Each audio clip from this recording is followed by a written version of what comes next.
అమ్మా అక్కడ శివలింగం ఉన్నది, అక్కడ శంకుల్లో అక్కడ పాల పోసేయండి. అక్కడ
ఓం నమ శివాయ, హర హర మహాదేవ, శంభో శంకర.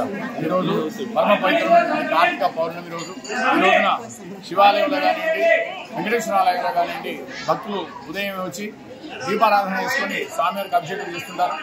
ఈ నెల రోజులు కూడా ఈ కార్తీక పూర్ణిమ చాలా చాలా శ్రేష్టమైనటువంటిది. ఈ నెల రోజులు ఒకటైతే ఈ కార్తీక పూర్ణిమ రోజు ఒక రోజు కాబట్టి భక్తులందరూ కూడా మన చుట్టుపక్కల ఉన్నటువంటి సాములు అందరూ కూడా వచ్చి మన శివాలయంలో అభిషేకాలు చేసుకుంటుంటారు.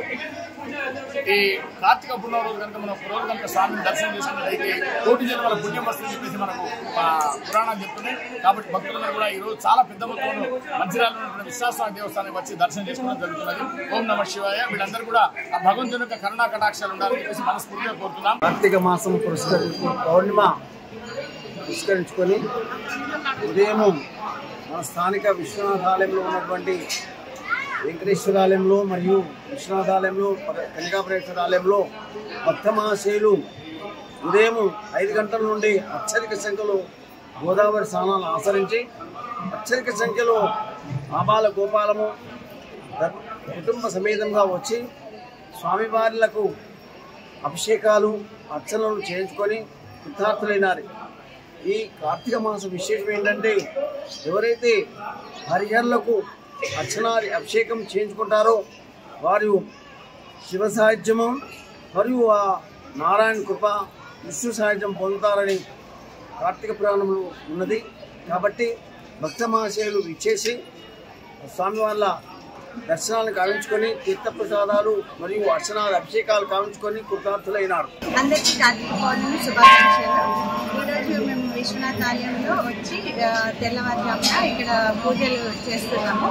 ప్రతి సంవత్సరము ఇక్కడ ఈ గుడికి వచ్చి మేము దీపాలు ముట్టిస్తాము. సంవత్సరం మొత్తం కలిపి 365 భక్తులతో ఇక్కడ దీపం ముట్టిస్తున్నాం. ఇది చాలా విశిష్టంగా ఉంటుంది. ఇక్కడ అయ్యగారు చాలా బాగా పూజ నిర్వహిస్తారు. మేము వెంకటేశ్వర స్వామి ఆలయంలో పూజలు మరియు శివాలయంలో కూడా పూజలు చేస్తాము. అదేవిధంగా ఇక్కడ సౌకర్యాలు కూడా అన్ని గుళ్ళో బాగున్నాయి. విశ్వనాథ ఆలయంలో భక్తులకు ఎటువంటి ఇబ్బందులు కలగకుండా ఇక్కడ అన్ని ఏర్పాట్లు చేశారు.